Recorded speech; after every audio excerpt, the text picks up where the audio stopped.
Something is happening right now quietly beneath the surface of everything you're being told. And if you own gold or silver, or if you've been thinking about owning it, what I'm about to share with you in the next few minutes could be the most important financial conversation you have this week. Not because I want to frighten you, but because the people who understood moments like this one, who saw the signals clearly while others were distracted, those are the people who came out of historic financial shifts not broken but transformed. So take a breath, stay with me, because what's coming is not the end of anything. For the prepared mind, it is a beginning. Let me take you back to a specific morning, September 15th, 2008, a Monday. Most Americans woke up that day the same way they woke up every Monday. Alarm, coffee, the half-awake scroll through whatever news existed before smartphones made that scroll infinite.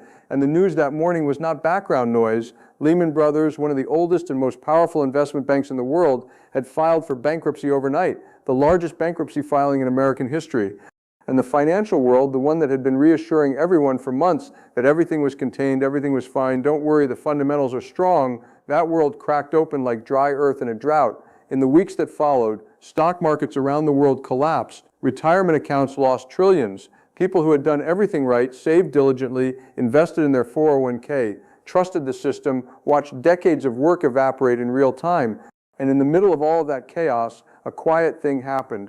Gold, which had been trading at around $800 an ounce before the crisis began to climb. Slowly at first, then with gathering momentum. By 2011, it had reached over $1,800 an ounce, more than doubled, while everything else was burning. The people who held gold, the people who had been called paranoid, old-fashioned, out of touch with the modern financial world, those people were protected. Not perfectly, not without volatility along the way, but protected in a fundamental way that the people who held only paper were not. I'm not telling you 2008 is about to repeat itself. I'm telling you that the conditions that made precious metals the refuge of the wise in 2008, elevated debt, monetary expansion, institutional fragility, geopolitical instability, those conditions exist today in a form that is, by virtually every measurable metric, more extreme than they were in 2007. And if that sentence makes you want to close this video and go back to scrolling, I understand, but I hope you'll stay, because the story of what is coming is not a story of doom. It is a story of opportunity for those who understand it, for those who are ready.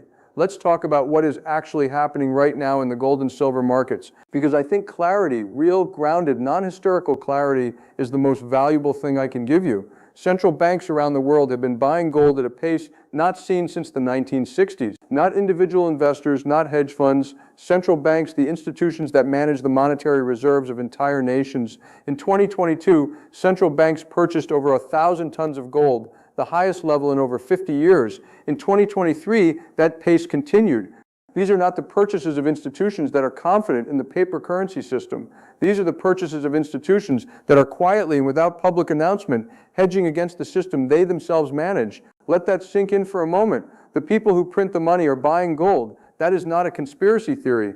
That is a publicly reported fact, documented by the World Gold Council, by central bank disclosures, by the international monetary reporting that most people never read. At the same time, the global monetary system is undergoing a shift that economists are calling de-dollarization, a gradual but accelerating movement by multiple major economies away from the US dollar as the world's reserve currency. Countries including China, Russia, India, Brazil, and a growing number of others have been increasing their trade in non-dollar currencies, building bilateral agreements that bypass the dollar-dominated SWIFT system, and most notably increasing their gold reserves as an alternative reserve asset. This does not mean the dollar is about to collapse next Tuesday. It means that the architecture of the global monetary system that has been in place since 1971, the architecture that underlies the value of every dollar in your wallet and every number in your brokerage account, is shifting. And when architecture shifts, the people standing on the ground without a foundation of their own feel it the most. Silver is its own story, and it is a story that is, if anything, more urgent. The industrial demand for silver is accelerating at a pace that the mining supply simply cannot match. The Silver Institute's most recent data shows that the silver market has been in a structural deficit, meaning demand exceeds supply for multiple consecutive years. The solar energy industry alone is consuming silver at a rate that is expanding dramatically with every new gigawatt of capacity installed around the world. The transition to electric vehicles is adding another enormous wave of industrial demand, and above-ground silver inventories, which were already depleted compared to historical levels, continue to draw down. This is not a theoretical future condition. It is happening right now, today, this week. So when the title of this video says what's about to hit is beyond scary, I want to be precise about what I mean. It is not scary in the sense of catastrophe. It is scary in the sense that the gap between where gold and silver are priced today and where the fundamental supply, demand, and monetary dynamics suggest they should be priced is, by the analysis of some of the most respected commodities economists in the world, historically wide, which means that when, not if, but when that gap closes, the movement in precious metals prices could be significant. And the people who are positioned before that movement happens will experience something very different from the people who are trying to buy into a market that has already moved. The window of opportunity is not infinite. What is urgent, not panic, urgency. There's a difference. Panic is emotional and destructive. Urgency is clarity about time combined with the discipline to act. This moment calls for urgency. And I want to help you channel that urgency into something constructive, something practical, something that will serve you not just this week, but for years to come. I want to tell you about a man named Rick Rule. If you don't know that name, you should. Rick Rule spent decades as one of the most successful resource investors in the world, building a career at the intersection of precious metals, commodities, and contrarian thinking. He is not a household name because the people who make serious money in precious metals rarely are, but among the investors who have studied monetary history and resource economics, Rick Rule is spoken of with the kind of respect usually reserved for people who have been right, consistently, measurably, provably right over long periods of time.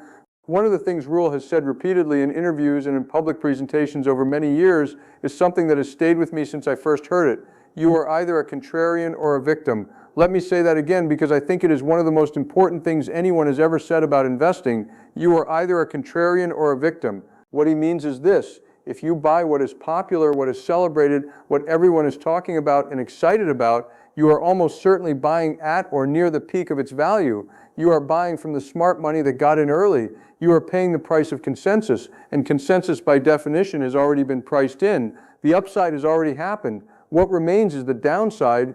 The contrarian, the person who buys what is ignored, what is out of favor, what the crowd has not yet discovered. The person buys value before it is recognized, and precious metals, for much of the period since the early 2020s, the crypto boom and the AI stock frenzy have been relatively out of favor among the average retail investor. Most people under 40 have never bought a single ounce of physical gold or silver. Most people of any age have never held a precious metal in their hand.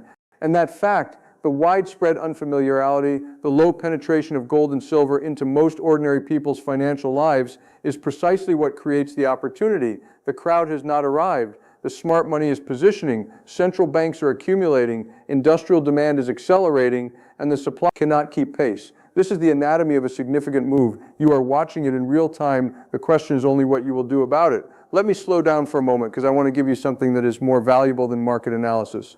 I want to give you a framework for thinking, a set of mental tools that will serve you not just in this particular moment, but in every financial decision you make for the rest of your life. Because the investors who have consistently succeeded across multiple market cycles, across economic expansions and contractions, across monetary crises and technological revolutions, those investors are not smarter than you. They're not luckier than you. They have simply developed a way of thinking about money that is different from the way most people think about it.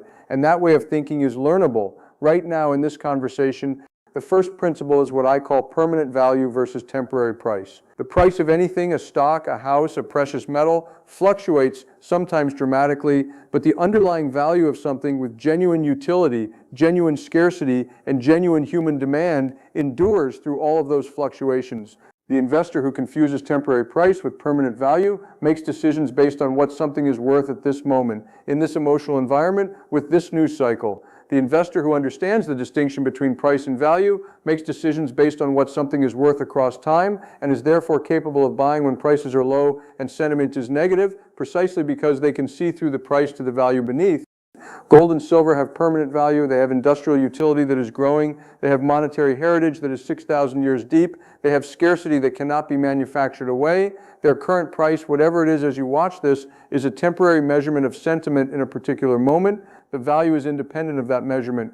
And the investor who understands this principle is capable of looking at a period of price volatility on up or down and asking not what is the market telling me, but what do I know to be true? Those are very different questions, and the answers lead to very different outcomes. The second principle is asymmetric risk. This is the principle that the best investments are not the ones where the potential upside equals the potential downside. The best investments are the ones where the downside is limited and the upside is substantial. Gold has been a store of value for 6,000 years. Its floor, the minimum value it will retain, regardless of what happens in financial markets, is established by millennia of human consensus. It is never going to zero. It has never become worthless. Its downside is bounded by its intrinsic historical value. Its upside in a world of escalating monetary instability could be substantial. That is asymmetry. And asymmetric opportunities, when they are real, are worth acting on with discipline and conviction. Silver has an even more pronounced asymmetry because it is not only monetary value, but industrial necessity, a material that is required to manufacture the world's most urgently needed clean energy technology cannot go to zero in a world that is in a global race to install that technology. The downside is bounded. The upside, given the supply deficit and the monetary dynamics, is open. This is not a sure thing. Nothing in investing is a sure thing, but it is a genuinely asymmetric opportunity in a world where most obvious opportunities are already priced in. I want to take a moment to talk about something I know is on some of your minds, because the questions I receive most often are not really about gold or silver. They're about fear. Fear of making the wrong decision, fear of buying at the wrong time, fear of doing something that turns out to be a mistake. And I want to speak to that fear directly with the kind of honesty that I think it deserves. Every significant financial decision carries risk. Everyone. Keeping your money in a savings account carries the risk of inflation eroding its purchasing power year after year. A slow, quiet, nearly invisible risk that most people never account for, but that compounds into enormous losses over a lifetime. Investing in stocks carries the risk of market downturns that can wipe out decades of gains in months. Real estate carries liquidity risk, leverage risk, and the risk of market-specific collapses that can leave you underwater for years. Doing nothing, the choice that feels the safest, carries perhaps the greatest risk of all, the risk of watching the world shift around you while you stood still. Owning gold and silver carries risk too. Price volatility in the short term, the practical considerations of storage and security, the psychological challenge of holding through drawdowns when the price moves against you temporarily. These risks are real, but they are manageable risks with knowable parameters that you can prepare for and navigate with a clear strategy. Compare that to the risk of having no hard asset protection in a world where every measurable indicator of monetary stability is flashing something between caution and alarm. Which risk would you rather carry? The people who came through the 2008 financial crisis with their wealth intact, and in some cases having grown substantially, were not the people who had avoided all risk.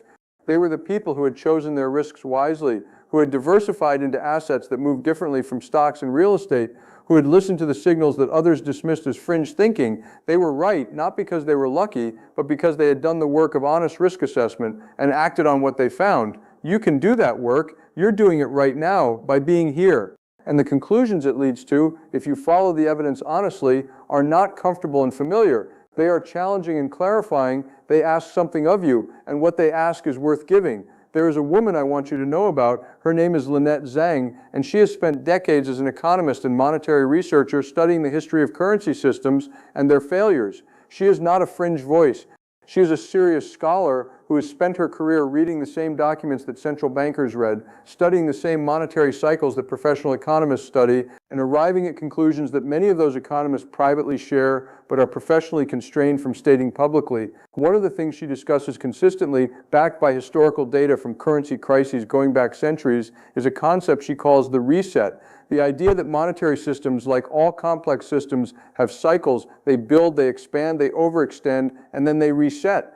Not always catastrophically, not always in ways that are obvious until after the fact, but always eventually in ways that transfer wealth from those who hold the weakest form of the failing system to those who hold something real, something tangible, something outside the system itself. She is one voice among many serious economists who have been watching the current global monetary situation with what can only be described as carefully disciplined alarm. People like Dr.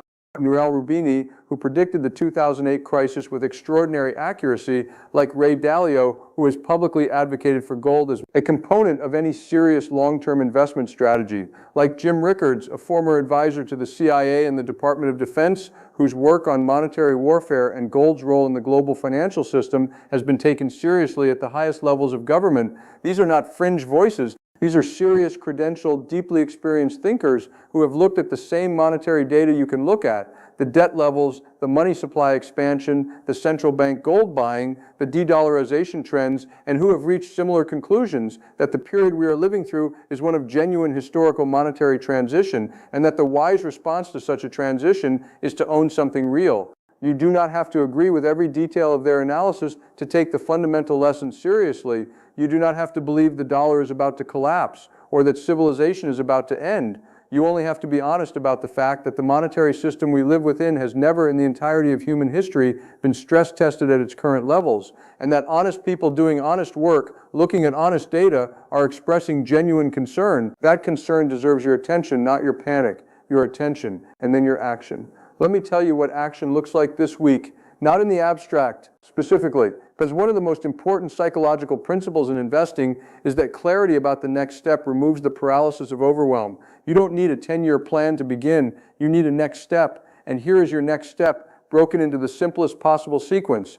Today, not tomorrow, not after you've done 2 more months of research. Today, research 3 reputable precious metals dealers. You are looking for dealers who have been in business for at least a decade, who have clear published pricing with transparent premiums over spot price, who have verifiable customer reviews, and who have a clear buyback policy so you know how you would sell your silver or gold when the time comes.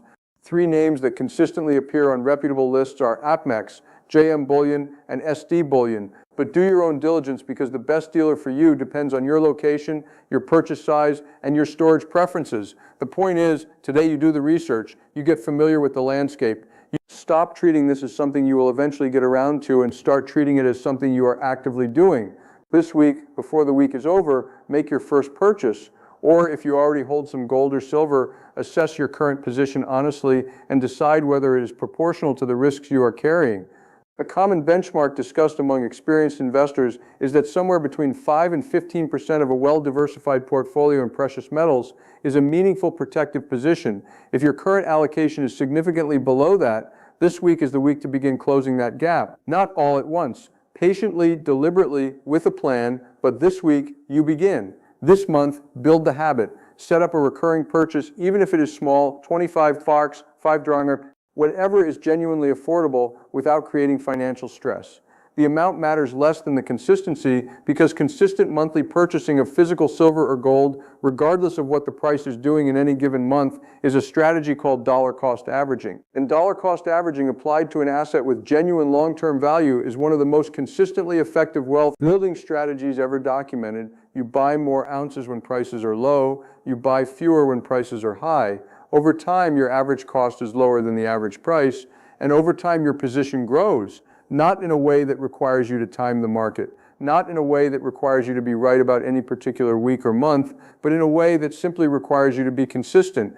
Consistency is a superpower that is available to everyone, regardless of income, regardless of financial sophistication, regardless of where you're starting. The only requirement is the decision to begin and the discipline to continue, and both of those things are entirely within your control. Now I want to talk about what I call the other side of this moment, because this video began with urgency, and I want it to end with something deeper. With the long view, the wide frame, the perspective that separates the investors who build lasting wealth from those who simply react to cycles. Because the truth is, what is happening in gold and silver markets right now is not just a trading opportunity, it is a mirror held up to the question of what kind of financial life you are building. And the image in that mirror is either one of preparation or one of exposure, of foundation or of fragility, of conscious choice or of default. The people who came through every major financial disruption in modern history, 1929, 1971, 87, 2000, 2008, with their wealth not just intact, but genuinely grown, shared certain characteristics. They thought in decades, not quarters. They held assets that retained value across multiple economic environments. They diversified genuinely, not just across different kinds of paper, but across different kinds of value itself. They were patient when others were panicking, and they were calm when others were euphoric. And crucially, they had acted before the crisis made the wisdom of their choices obvious. They had planted the tree before the storm. They had built the shelter before the rain. That is what this week represents for you, not the storm. The moment before the storm, when the sky is still clear enough to see clearly, when the ground is still firm enough to build on, when the window of preparation is still open, That window does not stay open indefinitely. The monetary signals that serious analysts are reading right now have historically preceded significant movements in precious metals prices. The central bank buying that is happening right now is not happening because central banks are foolish. The industrial demand that is structurally overwhelming silver supply is not happening because the data is wrong. The de-dollarization that is reshaping global trade is not happening because it is temporary. The convergence of these forces is real, the urgency is real, and the opportunity, the chance to be among the people who acted before rather than after is available to you right now, in this week, in this moment that you will either look back on with satisfaction or with the peculiar regret of having seen clearly and choosing not to act. I want to close with an image, not a chart, not a price projection, an image that I hope will stay with you. Imagine two people standing at the same place at the same time with roughly the same resources looking at the same landscape. One of them sees what is in front of them and accepts it as permanent. The sky is calm, they say, the ground is solid, nothing needs to change, and they do nothing. They go home, they go back to the routine, they trust that tomorrow will look like today. The other person looks at the same landscape and notices something the first person missed. A change in the air pressure, a shift in the light at the horizon, nothing that would alarm a casual observer, but enough to someone who has been paying attention and learning and studying the patterns, enough to make them act. They go home too, but before they sleep, they plant something, they secure something, they build something small but real, something that will compound quietly over time into something that matters. They do not know the exact hour of what's coming, but they know that preparation is always, without exception, better than reaction. Precious metals in a moment like this one are not just an investment. They're a statement about who you are as a financial steward, a declaration that you are paying attention, that you see the signals, that you are choosing preparation over comfort, that you understand, not emotionally, not hysterically, but with calm and clear eyes, that the world is in a period of genuine monetary transition, and that the right response to that transition is not fear, not paralysis, but deliberate, grounded, patient action. That is who you are. That is why you're here. And everything I have said today is simply an invitation to let your actions reflect what you already, in the quiet part of yourself, already know. Before you leave this video, I want to ask you for three things, and I want to explain why each one matters. The first is a like, not because I am collecting metrics, but because this kind of honest, grounded financial conversation is genuinely rare in a world of hype and sensationalism. When you like this video, you're telling the platform that people want to be spoken to with respect and clarity, and that signal helps other people who are quietly looking for exactly what you just found here discover it. One tap, real impact. The second is a subscription, because this week is not the whole story. The story of what is unfolding in global monetary systems is long and complex and evolving, and I'm going to keep reporting on it, keep providing the analysis and the grounding and the practical guidance that helps you navigate it with confidence. If this video gave you something valuable, there's more where this came from. And the subscribe button ensures you don't miss it when it matters most. And the third is a share. Find one person, just one, who owns gold or silver and doesn't know what is happening right now, or one person who has been thinking about starting and hasn't yet, or one person in your life whose financial security matters to you. Send them this video. Tell them you found something worth watching. That single act might genuinely change the trajectory of someone's financial life, and there are few things more powerful than that. You came here today because something in you is paying attention. Honor that, act on it, and know that the decision you make this week to begin, to add to your position, to take the signal seriously, and respond with calm, deliberate action, that decision will matter. Not just this week, for years, for the version of you standing in a much more settled future, looking back at this moment, grateful beyond words that you chose to pay attention and act. The window is open. Walk through it.